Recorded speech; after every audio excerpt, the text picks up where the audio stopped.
오늘 말씀의 제목은 이렇습니다. 한번 따라 하실까요? 메시아 탄생의 축복. 메시아 탄생의 축복, 이런 제목으로 말씀의 은혜를 나누기 원합니다. 성탄절의 가장 중요한 핵심 단어는 뭘까요? 성탄절, 크리스마스. 가장 중요한 핵심 단어가 있다면, 나도 12월 25일이 생일인데 혹시 본인의 생일을 기억하십니까? 여러분 어떨까요? 성탄절이 중요한 단어는 뭘까요? 혹시 눈치채겠지만 어제 설교 제목도 그렇고 오늘 설교 제목도 그렇고 중복되는 단어가 있죠. 무슨 단어일까요? 지금 메시아라는 단어입니다. 평소 잘 쓰지는 않는 단어지만 사실 성경의 핵심은 메시아거든요. 구약 성경의 모든 주제는 뭘까요? 메시아가 오신다라거든요. 아마 지금도 이스라엘 백성들은 여전히 메시아를 기대하고 있을 겁니다. 예수를 메시아로, 그리스도로 인정하지 아니하는 그들에게 여전히 그들은 메시아를 기다리고 있을 것입니다. 그러니까 메시아라는 단어는 아주 중요한 단어죠. 왜? 구원자이기 때문에 그렇습니다. 그 메시아, 그건 히브리어라고 말씀을 드렸고, 그리고 이제 헬라어로 신약에 오면 예언된 메시아가 이제 성취된 메시아로 바뀌면서 그리스도스가 되는 거죠. 그리스도가 되는 것입니다. 그러니까 메시아라는 단어가 중요한 것은 바로 이미 성취된 그리스도가 왔기 때문이죠. 메시아가 그리스도다. 그러면 크리스마스는 무슨 뜻일까요? 크리스마스. 크리스라는 크라이스트라고 하는 그리스도죠. 그리스도. 그리고 마스라고 하는 것은 예전에 이제 개신교 이렇게 통합되기 하고 갈라지기 전에 옛날 가톨릭에서는 대예배를 뭐라고 하니까 미사 드린다고, 지금도 미사 드린다고 말하지 않습니까? 메스라고 하는 것은 큰 예배, 대예배, 이런 의미를 가지고 있거든요. 그러니까 그리스도가 탄생한 것을 기념하는 대예배, 그 절기를 뭐라고 말하냐면 크리스마스, 성탄절이라고 말하는 것이죠. 자, 그러니까 크리스마스, 이 성탄절의 가장 중요한 단어는 메시아. 이 메시아가 헬라어로 신약에 오면 그리스도, 그것이 이제 크리스마스, 또 성탄절, 이런 의미는 정확하게 우리가 알고 있을 필요가 있죠. 아주 오래전에 일본 NHK 방송이 25일이라고 신주쿠 거리에서 난리가 난 청년들에게 마이크를 갖다 대며 크리스마스의 뜻이 뭔지 아냐고 물었더니, 그때 일본 청년 하나가 이빨이 이만큼 나온 친구 하나가 이러면 와까리마생 모른다는 거는, 성탄절의 의미를 모른다는 겁니다. 다만 이제 연말이고 그냥 동네가 조명이 번쩍번쩍고 신주쿠 거리에 그냥 온 동네 사람들이 청년들이고 다 나와서 들떠 있으니까 자기도 신나서 이러곤 하지만 크리스마스 의미는 와까리마생이 난 모른다. 그게 중요하지 않다는 거예요. 저는 혹시 그럴까 봐 하는 것입니다. 크리스찬들에게 있어서 아주 중요한 단어는, 이 성탄절에 묵상해야 될 단어는 바로 메시아거든요. 메시아.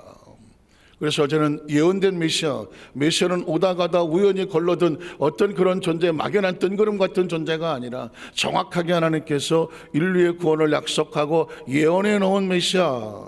그리고 오늘은 그 메시아가 드디어 탄생하고 그 메시아의 탄생의 축복에 대한 말씀을 나누기를 원하는 것입니다. 그러니까 메시아와 그리스도라는 두 가지 말씀을 보면 하나님의 약속된 메시아, 성취된 메시아. 메시아 그리스도는 굉장히 중요한 단어인 것이죠. 구약과 신약이 마치 아주 중요한 관계인 것처럼 그렇습니다. 우린 첫 번째로 이 메시아는 어떻게 왔을까? 성령으로 잉태된 메시아 선포입니다. 한번 따라 하실까요? 성령으로 잉태된 메시아 선포. 이 메시아 그리스도가 이 땅에 오실 때 가장 중요한 또 단어 중에 하나는 뭐냐? 성령으로 잉태됐다는 것입니다. 그러니까 기독교의 가장 핵심적인 단어 중에 하나가 메시아 그리스도, 그렇죠? 예수가 나오겠지만 그리스도, 그 중에 예수님의 탄생, 성육신, 인카네이션, 아주 중요한 것이거든요. 그것에 바로 중요한 것은 뭐냐? 성령으로 잉태됐다는 것, 성령님의 역사하심입니다. 마태복음 1장 18절은 이렇게 말하고 있습니다. 예수 그리스도의 나심은 이러하니라. 사실 엄청난 선언입니다. 왜냐하면 우리는 늘 익숙한 구절이니까 예수 그리스도의 나심은 이러하니라, 그럼 무슨 다른 내용이 있겠구나 생각하겠지만, 이 마태복음은 유대인들을 향하여서 쓴 말씀이거든요. 유대인들이 말씀을 쫙 읽었는데 마태복음을 딱 폈더니 18절에 예수 그리스도스의 나심은 이러하다고 말하면 유대인들은 충격이죠. 메시아가 왔다고? 메시아가 났다고? 유대인들을 향한 엄청난 선언을 하는 겁니다. 당신들이 기다렸던 그 메시아 그리스도는 바로 예수다라는 선포와 같습니다. 이 말씀 한 절에 온 인류를 향하여 엄청난 정말 천지가 진동하는 하나님의 메시지가 선포되는 것입니다. 예수의 그 그리스도의 탄생은 이러하다고 선포하는 것이죠. 이렇게 선포해 놓고 드디어 메시아가 등장을 하는 것입니다. 예수 그리스도의 나심은 이러하다. 그리고 성경은 계속 이어집니다. 그의 어머니 마리아가 육신을 가지고 이 땅에 태어나셨기 때문에 그의 어머니가 마리아라고 말하죠. 요셉과 약혼하고 동거하기 전에, 성경은 디테일합니다. 동거하기 전에 무엇으로 잉태된 것이? 성령으로 잉태된 것이 나타났다. 여기서 우리는 굉장한 혼란에 빠질 수가 있죠. 성경을 읽는 사람들에게 이게 뭐지? 이게 뭐지 할 수밖에 없는 거죠. 왜냐하면 그의 어머니 마리아가 요셉과 약혼을 했다. 결혼하겠네? 했는데 동거하기도 전에, 다시 말해서 부부로서 생활하기도 전에 그 마리아가 임신을 했다는 것이죠. 그러면 사람들이 이거 뭐야? 라고 말할 때 성경은 말합니다. 성령으로 잉태된. 기독교의 가장 핵심적인 단어 중에 하나는 뭐냐? 성령으로 잉태됐다는 것입니다. 이게 믿어지느냐 믿어지지 않느냐, 이게 이제 크리스찬이가 넌 크리스찬이를 갈라놓는 것이죠. 마치 구약 성경 속의 창세기 1장 1절에 태초에 하나님이 천지를 창조하시더라. 이게 믿어지면 하나님이 믿어지는 것이고, 이게 믿어지지 아니하면 하나님 믿을 수 없는 것처럼, 어느새 마태복음을 펼치면서 그 예수가 동정녀 성령을 통하여 잉태됐다, 이게 믿어지게 되면 예수가 믿어지는 것이고, 이게 믿어지지 아니하면 예수가 믿어지지 않는 것이거든요. 성경은 우리에게 설명하지 않습니다. 성경은 우리에게 믿어달라고 애걸복걸하지 않습니다. 마치 창세기 1장 1절에 태초에 하나님이 천지를 창조하셨다, 좀 믿어라, 믿어줄래? 믿을 수도 있을걸? 이렇게 말하지 않습니다. 그냥 선포입니다. 창조주가 피조물에게 설명할 이유가 있나요? 이 땅의 모든 법칙들은 그냥 선포되는 것입니다. 제가 아까 서두에 말씀하기를 사람은 왜 잠을 자야 되는가? 사람이 만든 게 아닙니다. 모든 생명은 이 땅에 존재하는 동안에 열심히 일하지만 잠을 통하여서 새로운 회복을 하고 면역력을 왕성하게 하고 또 생각을 정리하고 다음에 날이 밝으면 또다시 움직일 수 있는 원기와 생기가 움직이려면 잠이 필요한, 이건 사람이 정한 것이 아니거든요. 하나님이 선포하는 것입니다. 온 우주의 모든 법칙들은 그냥 하나님이 선포해 놓은 것입니다. 사람이 거기에 대항을 해서 잠을 안 자고도 살 수 있는 방법을 연구해 볼까? 이건 하나님하고 대적하는 것과 같은 것이죠. 마찬가지입니다. 하나님께서 천지 만물을 창조하셨다 선포하는 것입니다. 하나님은 또 선포합니다. 메시아는 이렇게 와야 되는데 그는 성령으로 잉태된 것이다 라고 말하고 있습니다. 아니, 어떻게 성령으로 잉태될 수 있나요? 거기에 대해서 설명을 해주세요 라고 우리가 말해봤자 하나님의 섭리는 그렇습니다. 조금 있으면 나오시겠지만 메시아는 그런 거예요. 김씨, 이씨, 박씨 집안에 그 씨로 태어나는 것이 아니라, 비록 동정녀 마리아의 몸을 빌렸지만 그 생명은 원죄로부터 자유로운 하나님 자신으로부터 이 땅에 태어나는 것이다. 여기서부터 기독교의 신비는 우리에게 펼쳐지고 있는 것입니다.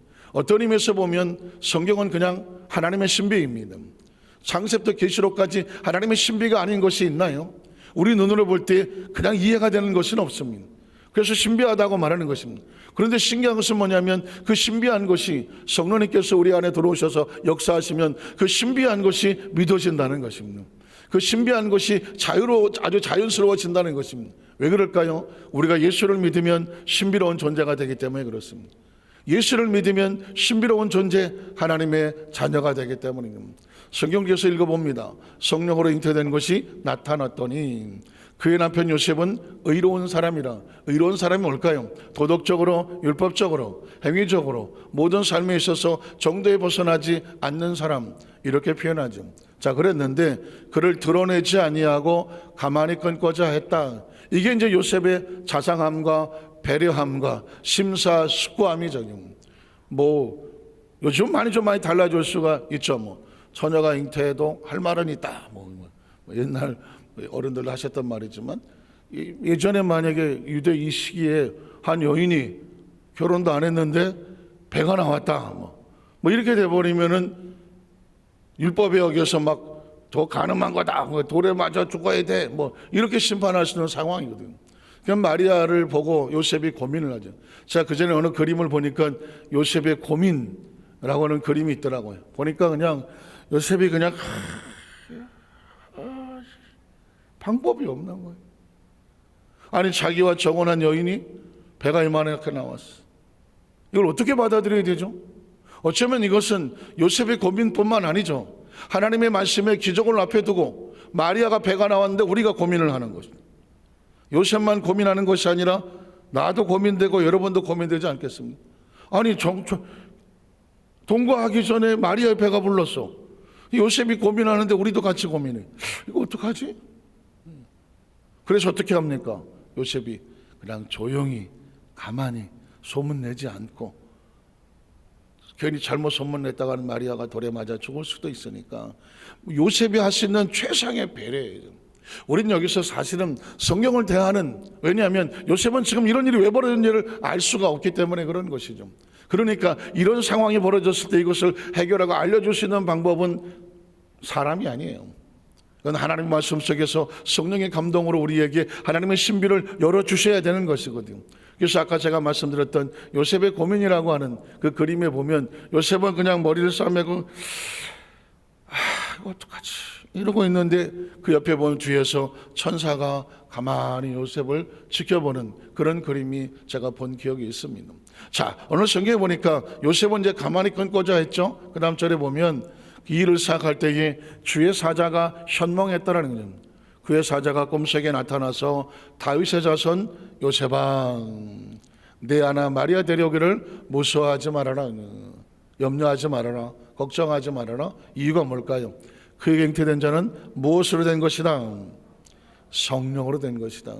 제가 나중에 이 성령과 이 성탄절에 대해서 따로 말씀을 드리겠습니다만은 그 예수님의 이 탄생 자체는 성령으로 탄생했다. 그 생명의 근본은 성령이다. 이 얘기를 하고 있습니다. 자, 그래서 이 남자의 씨를 받지 아니하고 성령으로 잉태되어 소위 말하는 동정녀 탄생이라는, 동정녀 탄생이 왜 중요한 기독교의 신비이냐? 어제도 말씀을 드렸지만 창세기 3장 15절에 뭐라고 말합니까? 여자의 후손이 사탄의 머리를 상하게 할 것이고 라고 말합니다.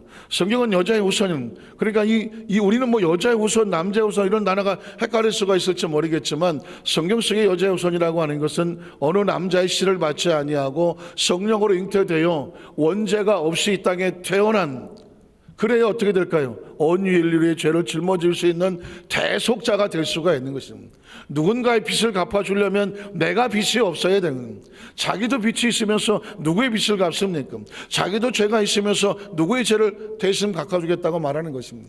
성경은 그래서 우리에게 그 얘기를 하는 것입니다. 죄가 없으신 분이 죄가 왜 없는가? 그는 성령으로 태어나 그 부모로부터 받은 원죄가 없다라는 것이죠.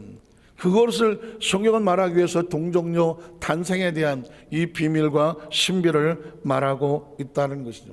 자, 그럼 두 번째로 메시아 이름, 그 이름을 예수로 선포하고 있습니다. 그 메시아 이름이 예수라는 것이죠. 자, 마태복음 1장 21절에 보면 아들을 낳으는 이름을 뭐라고 해라? 예수라고 해라. 그 예수라고 하라. 이는 그가 자기 백성을 그들의 죄에서 뭐 하실 분입니까? 건져내실 분입니다. 제가 지난 주일날 모형인 그림자와 실체에 대해서 말씀을 드렸습니다. 이 모형학이라고 하는 것은 TYP, 타이플로지, 그러니까는 A 타입, B 타입, C 타입이라는, 여러분 혹시 어디 뭐 분양 모델하우스 분양하는 데 가보면 이건 A 타입입니다, 이건 B 타입입니다, C 타입입니다 한단 말이죠. 조그맣게 모델하우스를 지어놨는데 모델하우스가 뭘까요? 이건 나중에 아파트를 지어놓으면 실제로 이런 모양이다 라는 걸 보여주거든요. 그러니까 이 모델하우스는 당장 들어가 살 수는 없어요. 얘는 그림자예요, 그림자. 실제는 다시 분양해서 지어놓으면 들어갈 수가 있는, 똑같은 모양을 A타입, B타입, C타입으로 모델을 보여주는 것이거든요. 마찬가지입니다. 구약 성경에 보면 성경에 나온 사람들은 다 그림자와 같아요. 예를 들면 노아도 예수 그리스도의 모형입니다. 그림자와 같습니다. 노아가 방주를 통하여서 인류를 건져내어 새로운 세대를 만드는 것처럼, 심판 가운데 건져내는 것처럼 예수 그리스도는 구원의 방주와 같은 것입니다. 예수 그리스도 안에 들어오면 하나님의 심판으로부터 우리가 보호되어 하나님의 나라를 인도한다는 이 구원의 방주와 같은 것. 교회도 어떤 면에 보면 노아의 방주와 같죠. 모형과 같은 것입니다. 마찬가지로 아브라함도 예수 그리스도의 모양과 같습니다. 아브라함이 그 믿음의 계약을 받은 첫 모습인 것처럼 내가 내 씨로 말미암아 천하 만민이 구원을 받을 것이다. 그러니까 성경은 이런 식으로 그걸 연구하는 것을 모형학이라고 그래요. 우리가 1970년대 전에 신학을 했는데 70년대는 모형학이라고 하는 그런 것을 신학교에서 가르쳤어요. 그런데 80년, 90년, 2000년대까지 오면서 모형학에 대한 것을 가르치는 것을 제가 잘 보지는 못한 것 같아요, 커리에서. 근데 어쨌든 간에 성경이 아주 중요한 것 중에 하나가 뭐냐면 모형학이라는 것입니다. 그림자와 실체를 알아야 신약과 구약이 서로 연결이 되어지는 거죠. 그 중에 아주 대놓고 하는 모형이 뭐냐? 여호수아입니다. 모세도 마찬가지고 여호수아도 마찬가지인데, 여호수아라는 것은 신약 시대에 오면 예수라는 이름의 뜻과 거의 같습니다. 그러니까 여호수아는 자기 백성을 건져내서 어떻게 가나안 땅을 점령하여 약속의 땅에 들어가게 하지 않습니다. 그 리더자가 여호수아였던 것이었죠. 마찬가지로 예수는 구원자라는 것이거든요. 자기 백성을 세상에서 건져내고 죄에서 건져내서 어디로? 하나님의 나라로 인도하시는 리더자거든요. 그게 바로 예수라고 말하는 것입니다. 예수 이름이 예수여야 되는 이유는 다른 게 아닙니다. 구원자이기 때문에 그렇습니다. 그가 자기 백성을 그들의 죄에서 구원할 자이심이라. 아브라함의 모양학에 대해서는 제가 이제 지난주에 모세의 지팡이와 예수님의 십자가에 대해서 말씀을 나눴던 것처럼 간혹가다 성경 속에서 그런 부분에 발견이 되면 제가 여러분에게 신구약을 잘 종합해서 말씀을 드리도록 하겠습니다. 그 다음 절을 보면 이렇게 말하죠. 이 모든 일이 된 것은 주께서 선지자로 하신 말씀을, 아주 중요한 성경의 단어 중에 하나는 뭐냐면 이루려입니다. 이루려. 한번 따라 하실까요? 이루려. 제가 아까 모형학을 얘기했고 그림자와 실체를 얘기했습니다. 구약은 스스로 혼자 존재하지 못합니다. 어떤 의미에서 보면 신약도 스스로 존재할 수도 있지만 존재하기는 애매합니다. 왜냐하면 구약이 있어야 이 그림자가 이거구나 할 수가 있는 거거든요. 그래서 이 신약만 가지고 믿는 사람들도 있기는 한데, 신약만 가지면 부분적으로 이게 어디서 왔지 하는 근본을 찾기가 어렵습니다. 그래서 신약과 구약이 조화가 이루어질 때, 그림자와 실체가 같이 조화가 이루어질 때 성경이 온전해지는 것을 볼 수가 있습니다. 제가 아주 좀 이해하기 어려웠던 것 중에 하나가 뭐냐면 오직 예수교라고 하는 어떤 종파라고 말할까요? 그런데 이게 이단이라고 말하는 것입니다. 오직 예수교인데 어떻게 이단이 될 수 있지? 전 그게 궁금했어요. 오직 예수만 믿는다는데, 우리도 오직 예수 하는데 왜 오직 예수가 이단일까? 알고 봤더니 여기는 절대적으로 신약만 믿어. 그러니까 구약은 아주 부인해버려. 구약은 성경도 아니다. 구약은 우리는 믿지 않는다. 구약은 유대교들만 하는 거다. 우리는 오직 신약 성경에 있는 예수만 믿는다. 이러면서 그렇게 주장하는 그런 어떤 종파라고 말할지, 어떤 사상이라고 말할지, 종교주의자라고 말할지, 이런 파도 있어요. 참 헷갈리기 쉽죠. 오직 예수교인데 이단이야. 어떻게 해석이 되지? 오직 예수교인데? 알고 봤더니 그런 겁니다. 구약을 인정하지 않으면 신약의 이 실체가 어디서 왔는지를 알 수가 없어요. 그래서 여러분, 구약 성경에서 하나님의 예언된 약속이 있어야 예수님께서 약속을 이루시는 거거든요. 그래서 신약 성경을 보십시오. 신약만 믿으면 이 말이 무슨 말인지 모릅니다. 주께서 선지자로 하신 말씀을 이루려 하심이라는, 이 얘기 뭐냐면 구약에 예언된 약속을 예수님이 신약으로 뭐 하셨다? 완성하셨다는 거거든요. 그래서 예수님을 통하여 계속 구약은 구약 이루어진 약속으로 계속 정리가 되는 것이고, 예수님 오셔서 새로운 약속을 계속 만들어 가시는 것입니다.